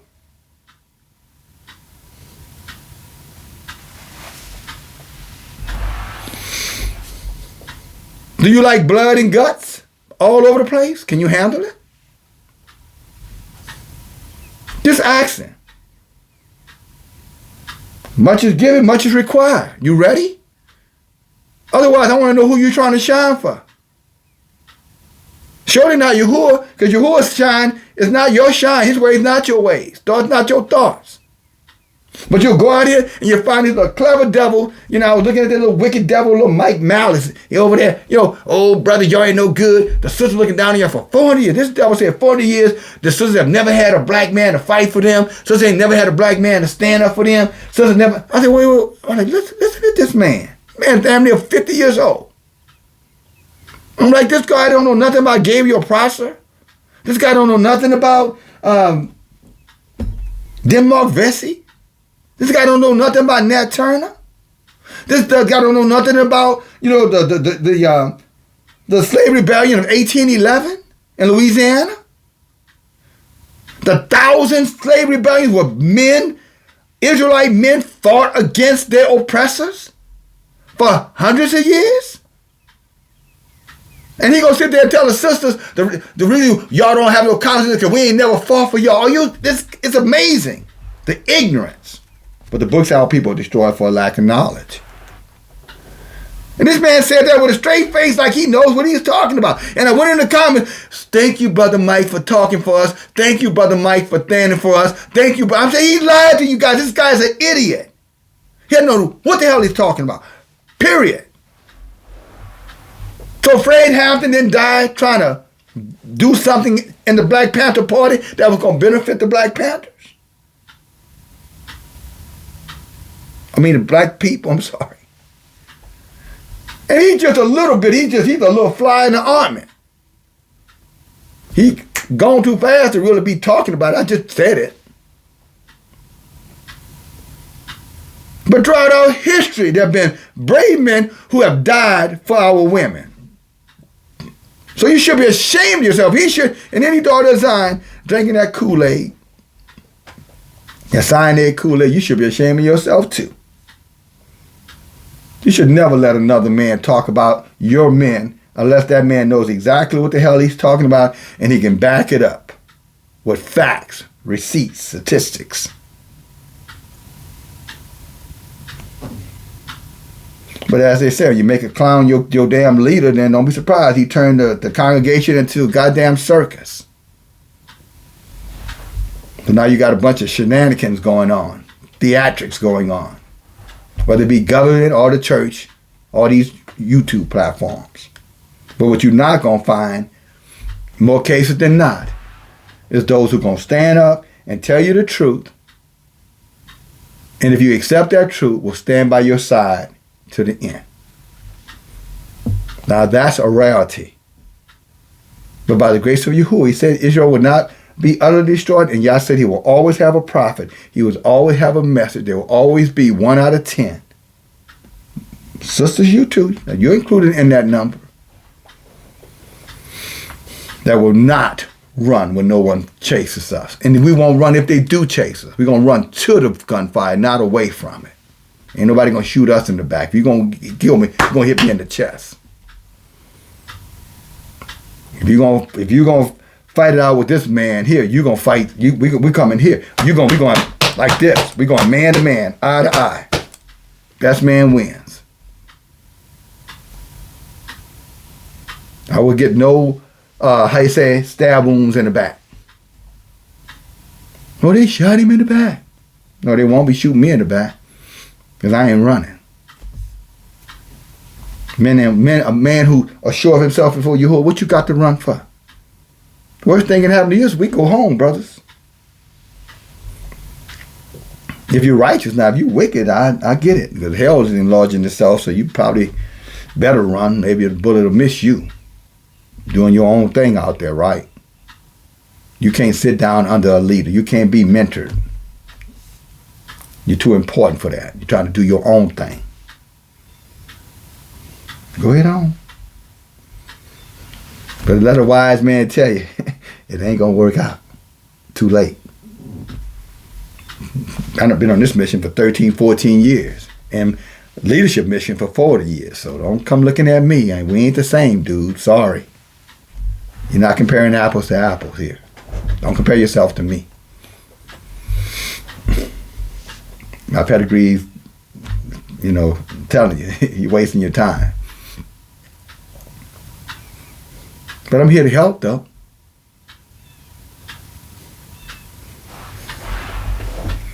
But let's get back here. Let's go back to this virtuous woman, where everybody wants to be, but nobody seems to know her. She will do him good and not evil all the days of her life. She seeks wool, flax, and works willingly with her hands. She is like the merchant ships and brings her food from afar. She rises also while it is yet night and gives meat to her household, a portion to her handmaiden. She considers a field and buys it. With the fruit of her hands, she plants a vineyard.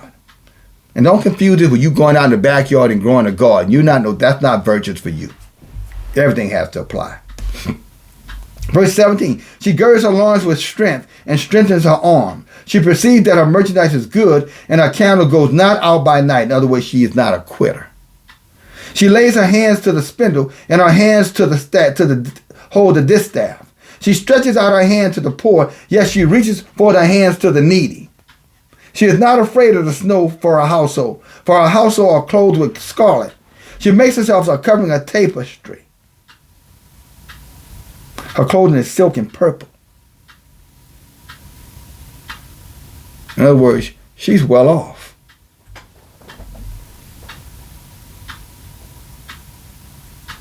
There ain't no spiritual virtuous women. Virtuous women. Her man is known in the gates, and he sits among the elders in the land. I'll read it again. Her man is known in the gates. So she's not bitter towards her brother. She's not bitter towards her man. As a matter of fact, as far as she's concerned, other than Yahuwah, there's nothing better than her man. And Yahuwah is not a man, so he didn't have to compete with Yahuwah for her attention and her love. She willingly and happily gives him her love. She owes nothing back from him. Her man is known in the gates, and when he sits among the elders of the land. She makes fine linen, sells it, deliver belts unto the merchant. Strength and honor are her clothing. Strength and honor are her clothing. See, this is another one of those areas where it gets missed. Strength and honor are her clothing. You know what honor is? You do what you say you're going to do, and you keep your word no matter what. You keep your word. That's called honor. You make a commitment, you make a promise before Yahuwah, you never walk away from that. And it's not about, well, I've got it wrong, I thought this, I thought that. That's just an excuse. Excuse is a lie well dressed up. You're dishonorable then. But if you're an honorable woman, you do what you said you were going to do, and you do it every single time. Your word is your bond. You give your word, then that's what you're standing on. You're known for your honor. You're known for your strength. What is your strength? It's your resiliency. It's your willingness to fight through anything and shut off these little peckling hens around you, squawking at you. Girl, you a pygmy. Girl, you a wannabe. Girl, they ain't none of no good. You just shut her little wicked ass down. You slit her damn filthy throat so she can shut her thinking mouth. She's nothing but a cackling devil, Jezebel. Doesn't want to see you strive. Don't want to see you do better. So she'll come and whisper in your ear. Oh, he's this and he's that. Or he ain't this. And this girl power and this power and that power. What about Yahuwah's word? Is there any room in the end for him? And I ain't talking about no goddamn Jesus manger story. Is there any room in your mind for Yahuwah? Is there any space in your life for him? Because if there is, then that means you need to button your mouth and hunker down and seek shelter for the storm that is coming. But see, you're so occupied, so arrogant, and so proud, you're not even prepared for it. You think because you got beans and rice in the storage room that the heathen going to come and take it, going to kick and take that. That's a waste of money and resources, let me tell it. One time I was believing that too. Man, just store up all this stuff. I realized, wait a minute, though. When people are starving to death and he got all these weapons and these heathens outnumber us 10-1 in this country, easily.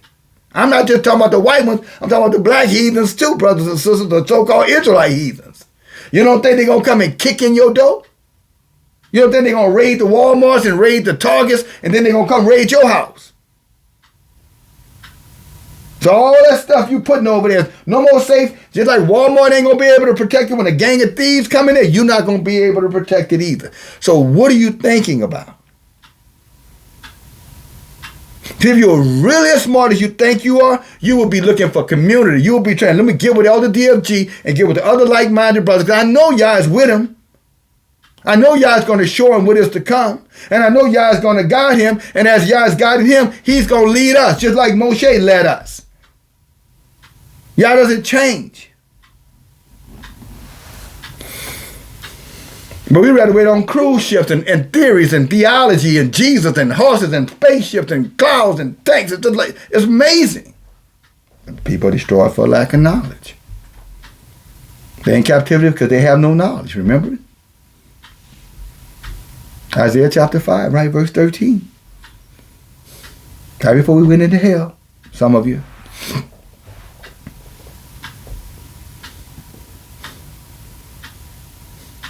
And let me say it to you, I guarantee you're going to get attacked. This message is going to get attacked. Not because I said anything wrong, because I'm saying what is right. They don't have any scripture to contradict this. They're going to give you their opinion.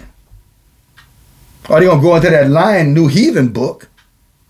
That's not the Bible, by the way. That's why they call it the New Testament. That's not Bible. They attached that to the Bible, to our Tanakh, our Torah. They attached that probably about 600, 700 years ago when they started printing them.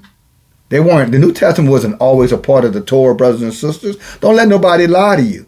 The New Testament was separate doctrine. In the early 1500s, men like Martin Luther and others, he wasn't the only one, they petitioned the King of England to fund Bibles. That's why, and then King James decided, okay, I'll fund it for you, but you're going to take some of these apocryphal books out, and then you're going to add this New Testament in. And that's how we end up with the King James 1611 Bible with the apocryphal books that he allowed to stay in. And then later on, the Protestants took those books out. Catholics, for the most part, left Jubilees and Maccabees. But the Protestants, because they needed to oppress you, the Queen and King of France and England said, let's get that out too. Let's go, let's get Europeans and let's give them the slave Bible. And the slave Bible is predominantly the New Testament Bible. And that's what we want you, the missionaries, to teach them. And we want you to get pastors and overseers, and you have them, those who look just like them, to reemphasize it and repeat it until they get it stuck in their brains. And then they're teaching it to their children. Like, what did Willie Lynch say? For 1,000 years. And here we are at the last moment in the last millennium, and y'all is sending me to tell you, come back. It's all lies. This is how it happened. This is how it came together. Don't worry about all these other people coming and talking about this and coming about that. Brothers, if it doesn't tie into Yah's Torah and how you can keep it, who cares about the research they're doing? You shouldn't. I don't. I don't care if you know the Hebrew language from front to back. I don't care if you don't think Shabbat is not Saturday. I don't care if you think you need to worship, the moon Shabbat. I don't care. I don't care. You're wasting your time over here. You're putting money in bags and holes in it. You are wasting your time. I don't want to hear none of that foolishness. You can go tell it to somebody who want to hear your dogma. They going to hell and you going right with them. Go tell that to them. I don't want to hear it. I don't need to hear nothing that you have to say. I want to hear what Yah says. I'm right here in this book, and I'm going to block out anything else that you have to. If I don't block it out, I will give you a little rebuttal. But I tell you what, you wasting time writing stuff in here, I'm going to just delete your stuff so damn fast, dude, woman. You're going to be like, damn, this dude is on top of this. I am on top of it. That's what I do. I lead. I watch. I observe, and I execute. And I don't waste my time with playing petty little psychological who right, who wrong games. You want to debate, go get Dow. He's always talking about debating somebody. Go get Geno Jennings. He'll debate you. Over here, I'm just going to deflate you and leave you to the dogs. I'm just going to keep on sticking a pin in your balloon. Pop. Go the weasel. Verse 20, she stretches out her hands to the poor, yet she stretches forth her hands to the needy. She is not afraid of the snow of her household, but all her household are clothed with scarlet. I know we said it already. She makes herself covering of tapestry. Her clothing is silk and purple. Her man is known in the gates, and he sits among the elders. She makes fine linen and sells it, delivers belts and merchants. Strength and honor are her clothing, and she rejoices in the time to come. And she shall rejoice in the time to come. And she shall rejoice in the time to come. So for all you talking about, that's impossible. I ain't doing all that. You looking for a pick me. First of all, I ain't looking for your ass. I ain't looking for nobody. Now, y'all might have you looking for me. Now, that's a story of a horse of a different color, as they say. And I would understand why he would be doing it. Because he loves you enough to get you on the right path. And what I'm thinking about little sister Danella, I got your note yesterday, talking about, from Collins. I ain't going to give this, I give the city, but I'm talking from Collins. And I saw what you had, and you don't have to be embarrassed about that. I'm just going to say that, I'm going to say this to you, little sister. You're doing more than anybody else doing with your little. And I'm proud of you, and I'm glad you're looking for Yahuwah, and you stay with the elder. Things will get better. Just stay with the Bible studies. Just keep doing what you're doing, okay? Just keep on keeping on. Play these videos, share these videos, like the videos, keep reading. Get you a good Tanakh Bible. If you can't, then use the one you have. And just when you can save enough money, get you a cipher, If you don't already have one, you may have one already. But I thought your note was very loving and very considerate. And, it really did touch my heart. All right, so little sister, so just telling you, this ministry is for the young as much as it is for anybody else. I love the young. I was once young. What did David say? I was once young and now I'm old and I've never seen the righteous forsaken and the children begging bread. Psalm 37:25. But anyway, y'all put it on my heart yesterday when I went to the P.O. box and saw your letter in there. Y'all told me, say, you know what, you tell the little sister, hey, she's appreciated. All right? But again, don't stop. Just keep coming, keep trying. Don't stop. Don't let nobody stop. If everybody in the house living like the devil, you keep living like a daughter of Zion. You keep doing what this book said, okay, little sister? Follow the elder. Promise you. I'm not going to lead you astray. Just don't go anywhere. All right? Don't get distracted. They're going to keep coming. They're going to keep attacking you, telling you you're stupid, and you're in a cult, and you just ignore them. They don't know what the hell they're talking about. If their life was so damn fine, then why are they sitting around in the situation that they're in? I know you see their struggles. You see what Jesus ain't doing for them, huh? So every now and then when they come at you with that Jesus food, just look around and say, wait a minute, but look how y'all living.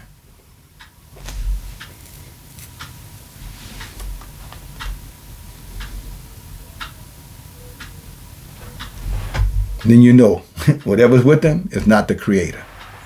When your Creator's with you, you're going to have silk and beauty and maidens and blessings and a hope and a promise and a plan and a future. That's what the book says, Jeremiah 29:11. But let's get on back to work.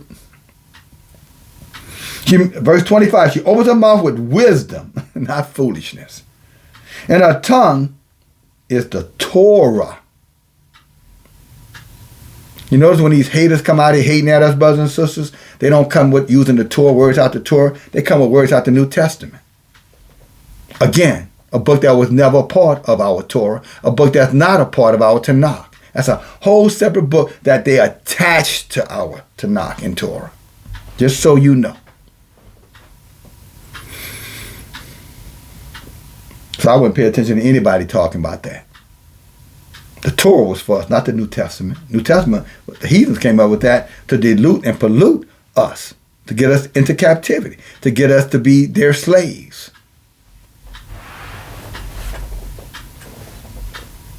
That's factual history, by the way.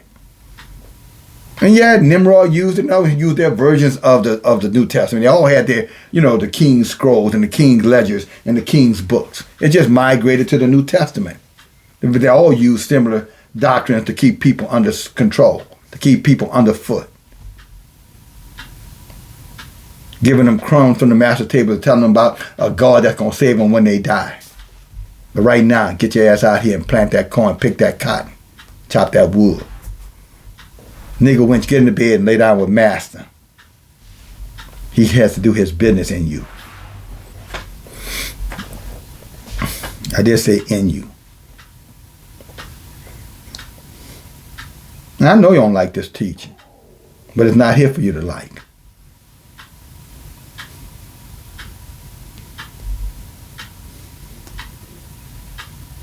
Verse 27, she looks well to her ways of her household and eats not the bread of idleness, pining away, idle, just idle, doing nothing. Every day getting up, watching TV, watching soap opera, watching, this on TV, watching Family Feud, just doing absolutely nothing. And justifying it, because I'm sick, or justify, because of this, or because of that, every reason. That's the old saying, they got more excuses than a nigga going to jail. Or a black man going to jail, whichever one they said it. Not calling my brothers niggas. I'm a Israelite, and my brothers in their right mind, we're Israelite men of Yahuwah, men of war, men of strength. Nigga could be any color, and they could be any gender. You got white female niggas. They're as wicked as the day is long they are. Trust me on it. Known a few of them. Verse 28. Her children rise up early and call her blessed. Her man also, and he praises her. Many daughters have done virtuously, but you excel them all. So don't let anybody criticize you for striving to be a virtuous woman. Say, many daughters done that. Say, but you excel them all, daughters and sisters. When you act like a woman or a daughter of Zion, and you do your best to emulate this, I say you excel everybody, every woman. The whores, the queens, the wannabe whores, the Instagram models. Them niggas about to go broke. All these government jobs that Doge is laying off, I guarantee you, because I've been down to D.C. many times. You go through D.C. on any given weekday, you're going to see nothing but Israelite women working in all those, government buildings. So when they talk about laying all these people off and cutting all these people, those are mainly, I guarantee you, they're not showing you the statistics. They're not showing you the demographics of who they're laying off. They're just telling you they laid off 9,000 here, and they laid off all of those who were on probation over there, and they're laying off this. And then they come right over here before they did that, tell you we're getting rid of DEI, because DEI is about homosexual. And you got many of our people saying, good, get rid of that because it was taken from us. Oh my goodness. How could DI have been taking anything from us when we were getting nothing in the first place? But you just open the door now for them to justify and do discriminatory practice to lay yourself off while you're over there boasting. Now you can't say they're laying us off, all the black women off. They're taking all the black women jobs, the Israelite women. Now you can't say that because you just got rid of DI. Oh my goodness, I shouldn't have to tell you all this. But you got channel after channel out there talking about DEI was no good DEI because they're nothing but paid bots and agents for your enemy, brothers and sisters. They destroyed or got rid of DEI, so when they start all these layoffs, which are going to be our faces, last hired, first fired, right, probationary period, that's always been our history. Why they keep the cush jobs for their children or whatever's left for their children. So it's about to get really bad. So you daughters of Zion over there letting these people big you up and been bigging you up for 4, 5, 10, 20 years, it's going to come tumbling down real fast on your head. If you're as smart as you think you are, you would be quiet. You wouldn't be talking foolishness towards me or anybody else that's out here trying to help you. You'll be like my little sister Arusa. Elder DFG, I wish everybody on this earth could hear you teaching. And I'm not saying that to boast. I'm saying that because we need to get the word. We need the true word. And if nobody else want to go, then why are you getting that mad at me for me going, brothers and sisters? I have the resume. I have the pedigree. I didn't let myself pine away. Yeah, I might be great, but inside of me, I'm as young. Like Caleb said, I'm 85 years old. I'm not 85, and I wouldn't care if I was. But Caleb said, I'm 85 years old when he confronted Joshua about the land that was owed him. He said, I'm 85 years old, but I still have the strength I had when I was 40.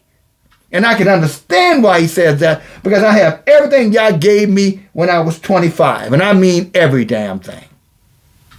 I mean everything. Sisters, you get it. Brothers, leave me alone in that particular area. I think everybody know what I'm just saying. A whole man, because Yah will always look out for those who love him.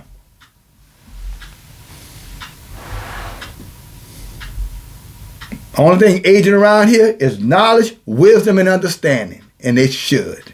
Everything else, looking good. And I give that glory to Yahuwah. But he said if I did what he told me to do, he would bless me. Coming in, going out. Didn't he say bless the fruit of my body? Deuteronomy 28, right? 1, 2, 3, 4, 5, 6, 7, 8, 9, 10, 11, 12, 13, 14 verses. Verse 30, favor is deceitful. Favor is deceitful. Favor is deceitful. And it's all you daughters of Zion. These men running over there doing this for you and doing that for you. All this special because you ask. They're doing it. Do you know it said favor is deceitful? They have other motivations behind doing this for you. Mostly to control you. Keep you under thumb. Say favor is deceitful and beauty is vain. But a woman that fears Yahuwah, she shall be praised. She shall give her of the fruit of her hands, and let her own works praise her in the gates. Give her the fruit of her own hands. See what David said? They should be planted like a tree planted by the river. David said it'd be like a tree planted by the rivers of water, leaf never wither, and everything that they do would prosper. See, this ties right back in with Psalms chapter 1. But how do we know these things if we don't have the knowledge, brothers and sisters? See, this whole book is life. It's our life. In real time. Past, present, oh yeah, and the danger that's soon to come. But this is our life right in this book. Everything was written down. This conversation I'm having right now with many of you is written in this book. And it's going to come back up again. Because Enoch 104 says what? Enoch 104 verse 1 says everything is written down. Right? He said everything is getting written down. What you're thinking about me, one way or the other, that's getting recorded too. Now, I haven't said anything against Yahuwah to you. Not one single thing have I said against Yahuwah to any of you. Yeah, some of you probably taking it personal, and it probably, yeah, you need to take it personal.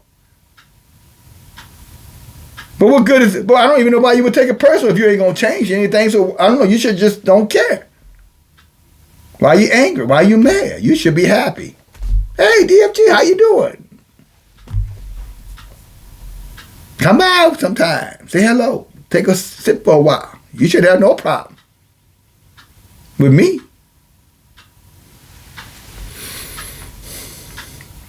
And what I'm saying. But on the other hand, if you do, then you should be asking yourself the question. Is it because Yah loves me?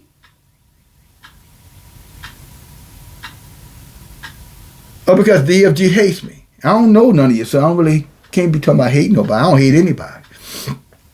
I hate the wicked. I hate liars. I'm going to take that back. I hate those who hate Yahuwah, and I damn sure hate liars.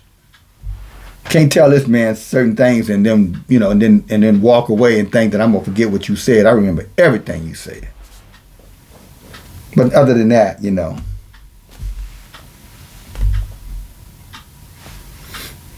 I can handle it. And what I can't handle, I go before Yah and ask Yah to destroy my enemies. Why wouldn't I? Right? He'll get you. If he ain't got you yet, he coming for you. Now let's go over to, I'm going to go right over here to the book of Isaiah, and then I'm going to wrap this up. I don't know what I'm going to name this video. I'm going to name this video, it's a name.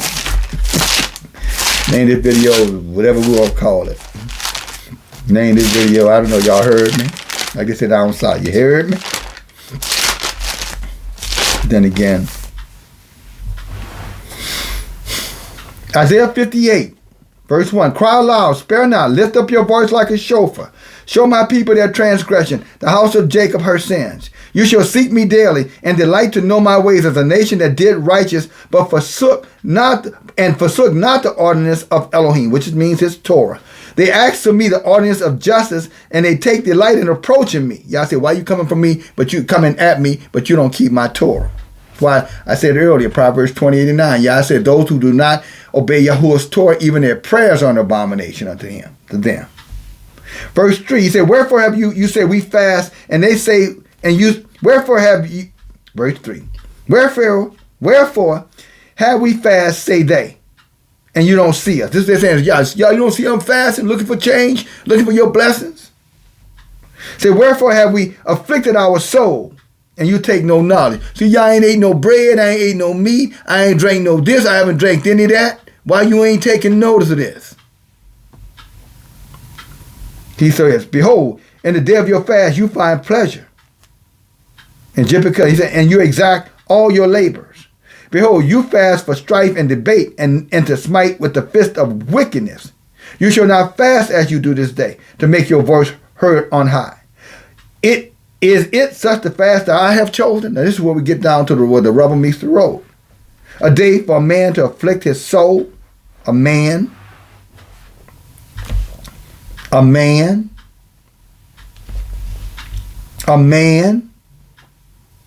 to afflict his soul is to bow down his head as a bulrush and to spread sackcloth and ashes under him.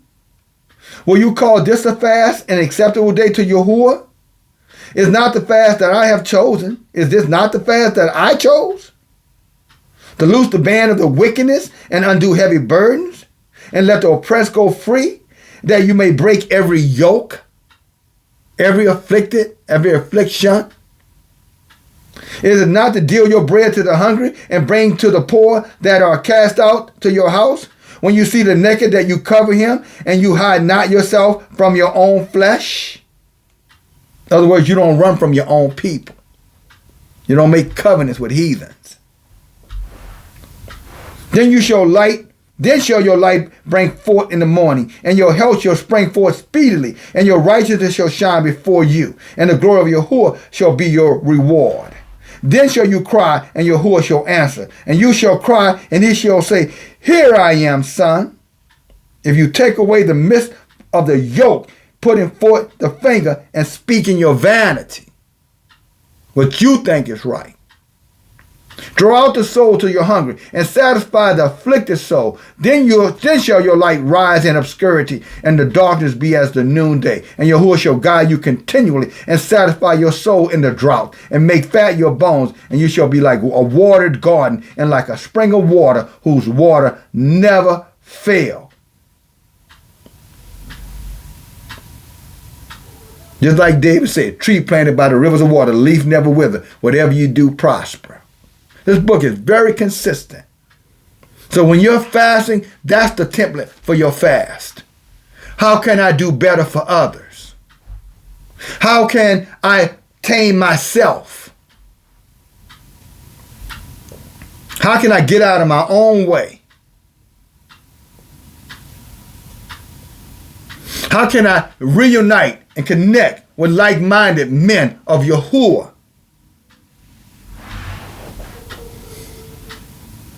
How can I serve like the virtuous woman and honor him who sit in the gate of Yahuwah with Yahuwah's men? Any other than that, you're going to lose, brothers and sisters, when the shit hits the fan, and it's coming fast. That's all I got for you. At least till today, till tonight. We have a Tanakh study tonight. I want to thank my brothers and sisters. I know Brother Yancey, thank you for your help. Sister Turner for your help. Brother Starks. And Sister, I think it was Marsha Kara. I just saw you flash across here. All right? Again, appreciate everyone who pitches in and help. Every little bit helps. Sister Danella, your little bit, thank you. It was a lot as far as I'm concerned. Hallelujah. Because you gave it from the heart. All right? That being said, Yahuwah bless you, protect you, and talk soon. Thumb up the message and share it. Hope you're learning something. Shalom, Yasharel.